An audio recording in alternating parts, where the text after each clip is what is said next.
In this video, we're going to talk about one of my favorite subjects. It's what I call the bungee effect.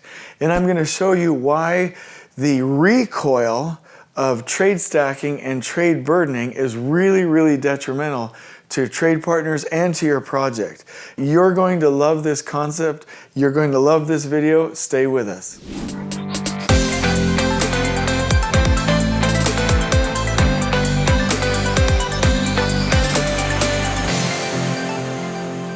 So when you think about bungeeing, I typically think about like bungee jumping. And so when you bungee jump, you obviously, well, I haven't done it, but you jump off of some perfectly good safe structure and you're tied to a bungee. And then when you hit the bottom with gravity, it recoils you back.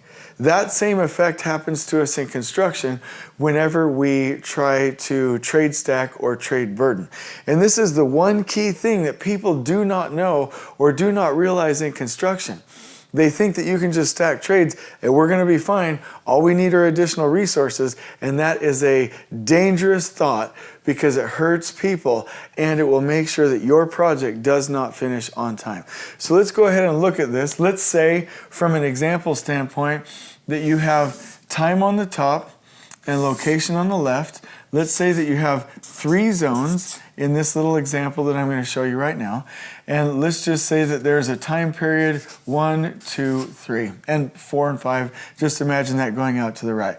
Let's say that you have a couple of activities, and I'm just going to make sure that they're dependent, but this is going to be in a takt format, meaning that there is a stagger and a flow to the work. Now, if you have a delay, let's say right here, there's a delay to the work.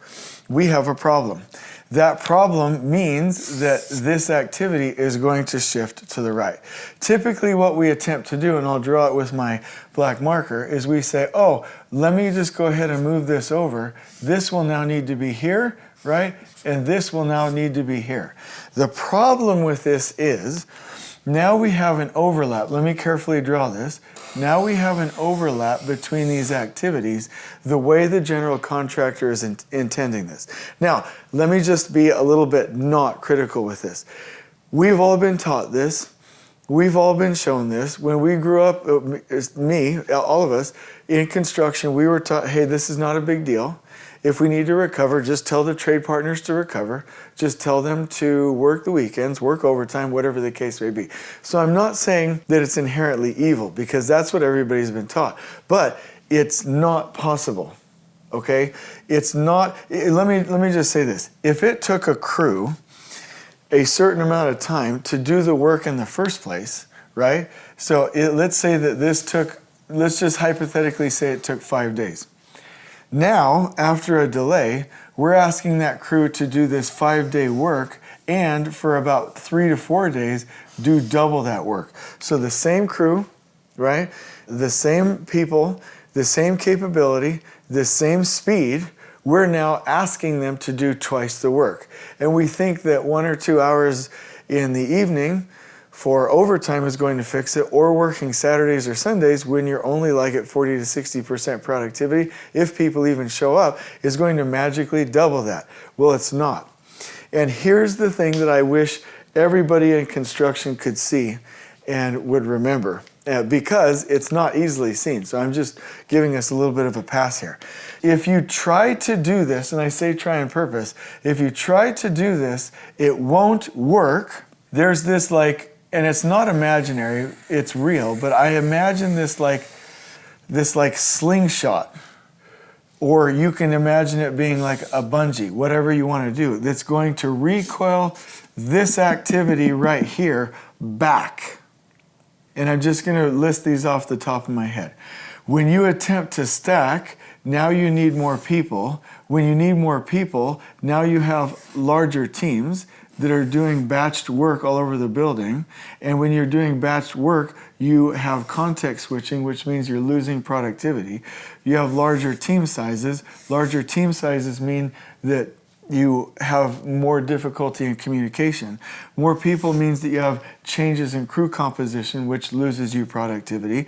You have foremen and supervisors changing the crews that they're responsible for. You have people being onboarded to the project, which to get them to 100% productivity takes at least 7 days. Until people are onboarded, the crews likely to keep production are trying to work overtime, which fatigues the crew, which then after a certain amount of time, really quickly actually, starts to exponentially reduce their productivity.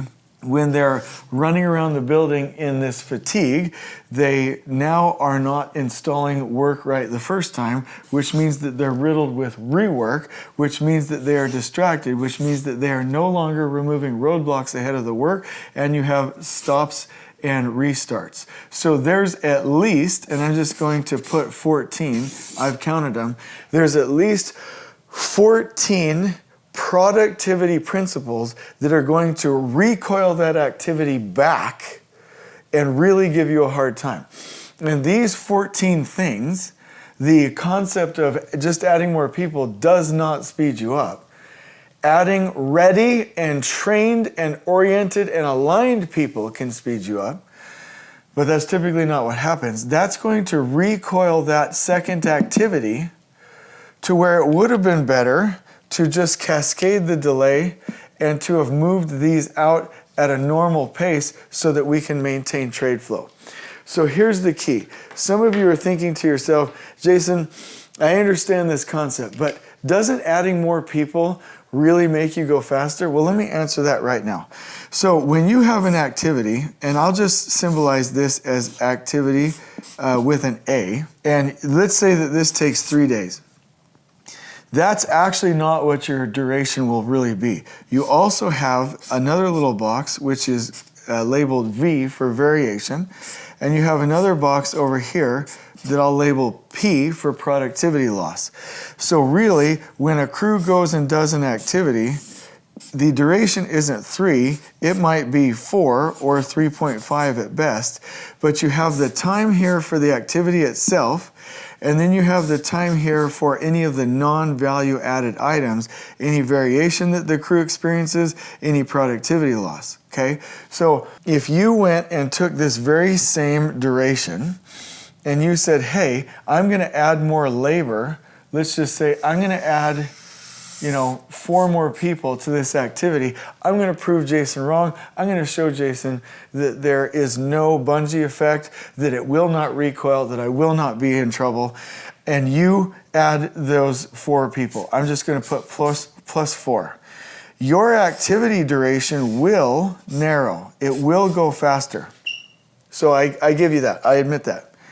But what people don't see is that your variation increases and your productivity loss increases as well. So your activity duration may have gone from 3 to 2, but your net for the overall here has probably gone to 5 or 6, because all of these different principles here from a productivity loss standpoint have now increased your variation and added to your productivity loss. That's what people don't see. So what we would have been better off doing is to just say, okay, this is delayed now this is where it is. Let's go ahead and move this activity over here as well so that we have nice diagonal trade flow. And this is what we call the bungee effect. Now there's 2 things that I want to explain before we're done. Trade stacking is where you have too many trades in one area and they don't fit. And trade burdening is where you take one resource or one crew and you attempt to put them in too many areas and they can't complete the work. So this concept of the workflow is the only really important consideration in construction is dangerous, it hurts people, and it's not realistic. We have got to consider the ability of the resources. And if you don't, and if you attempt to burden or stack, you will bungee that back because of those production or productivity principles, and you will increase your variation in your productivity loss, and your project, if you do this in too many areas, will spiral out of control.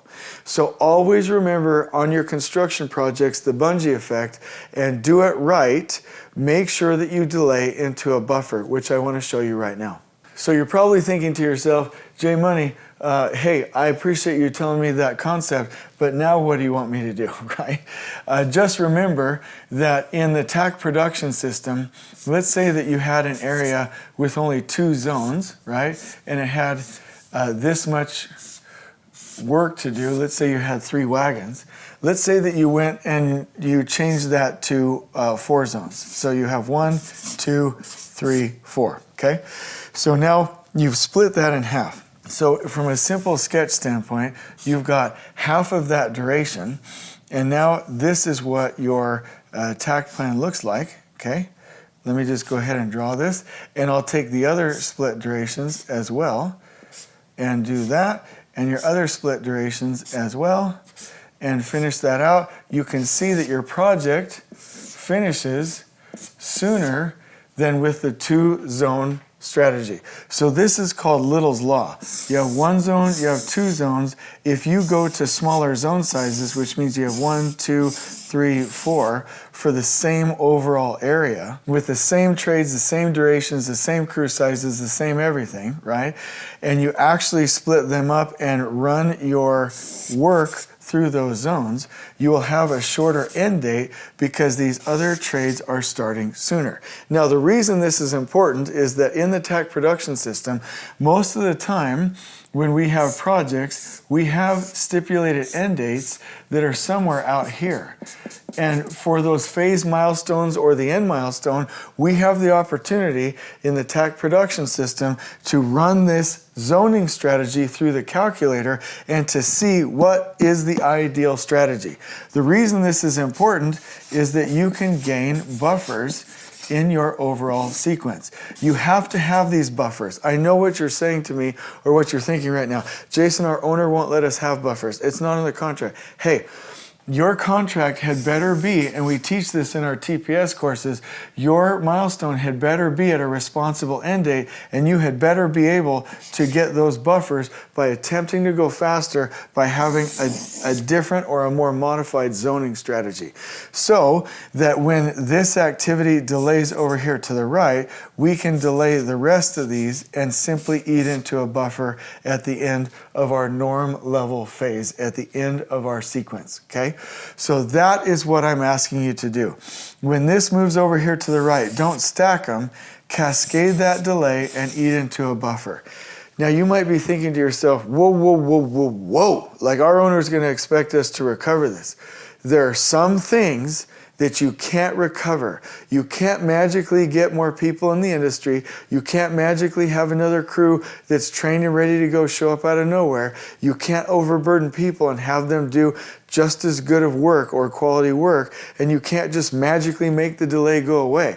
So what we have to do, and this is backed up by research, is we have to have a way to absorb those delays without impacting the end date. That is key. Historically and statistically, this is how it's done. We can never, ever, ever, ever, ever, ever have a plan, have a schedule that doesn't have buffers to absorb the delays. And in the Takt Production System, I'm telling you, there's an easy way. You can go from 2 zones to 4 to 5 to 6. There's a number of options that we can implement in the system to gain you those buffers back to really make sure that you can absorb them. Now, we wanted to prevent them in the first place, but if we can't, we've got to absorb them. So that is my recommendation for what to do to not encounter the bungee effect on your project. If you need help with delays, oh, let me say this is super cool. All of our clients, like I can't tell you for certain that we're the best of the best with scheduling. I can't tell you that everybody likes this. I can't tell you that there's not things that we need to improve. But what I can say for certain today is that all of our clients are enjoying over and over and over our ability to help them absorb and recover from delays with the Takt Production System and still stay on schedule without ever hurting trade partners. I can say that for a fact. So when you need help, give us a call. Our LeanTakt team is ready to go. Put us in. We can help you with the support. We can help you recover these delays. We can help you manage your project so that you can be the hero, finish on time, and get home to your family. I hope you've enjoyed this video. On we go.